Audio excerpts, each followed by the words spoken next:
والے ایک موقع یہ بھی آیا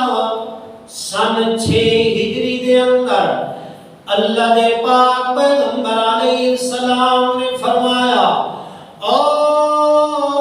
میرے صحابہ دی جماعت ہن تھوڑی تعداد زیادہ ہو گئی ہے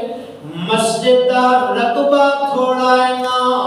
میرے صحابہ دی جماعت جیڑا بندہ مسجد واسطے رقبہ خرید کے دے گا میں پیغمبر اس بندے کو جنت دی بشارت دینا جو اللہ دے پیغمبر نے محفل دے اندر اعلان کیتا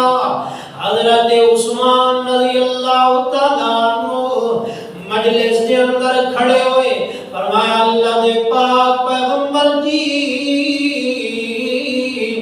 میں ایک رقبہ خرید کے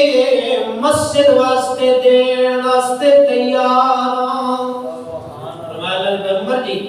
میں رقبہ لے کے مسجد دین واسطے تیار ہوں حضرت عثمان نے رقبہ خریدیا اور مسجد نبوی کو وسیع کرن واسطے حضرت عثمان نے وقف کر دیتا اللہ دے پیغمبر دی بشارت اور خوشخبری دے مستحق بن گئے کیونکہ اللہ دے پیغمبر نے فرمایا سی جڑا بندہ زمین خرید کے دے گا انہوں میں جنت دی کی دینا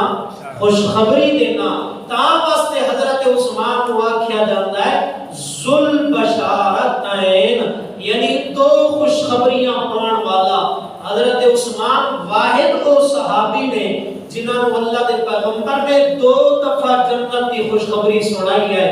ایک دفعہ جب حضرت عثمان نے کنواں خرید کے دیتا اور دوسری دفعہ جب حضرت عثمان نے مسجد نبوی واسطے زمین خرید کر کے دیتی حضرت عثمان کو دونوں جگہ تے اللہ دے پیغمبر نے جنت دی خوشخبری سنائی ہے تا واسطے حضرت عثمان کو آکھیا جاتا ہے ذل بشارتین اور دیکھو نا حضرت عثمان کو ایک اللہ نے مقام نہیں دیتا اللہ نے باقیاں کو ایک مقام دیتا ہے عثمان کو کتنے مقام دیتے ہیں 2 مقام جے ویکھیا جائے حضرت عثمان کو آکھیا جاتا ہے ذوالنورین اللہ نے 2 مقام دیتے پیغمبر پاک دیاں 2 بیٹیاں حضرت عثمان نے گھر پھر آکھیا جاتا ہے ذوالہجرتین حضرت عثمان نے 2 ہجرتاں کی دیاں ایک حبشہ دی طرف اور ایک مدینہ دی طرف پھر آکھیا جاتا ہے ذوالبشارتین حضرت عثمان کو 2 خوشخبریاں جنت دیاں ملیاں ایک کنواں خرید کے دین واسطے جو حضرت نے کنواں خرید کے دیتا اور دوسرا جو مسجد نبوی واسطے زمین خرید کے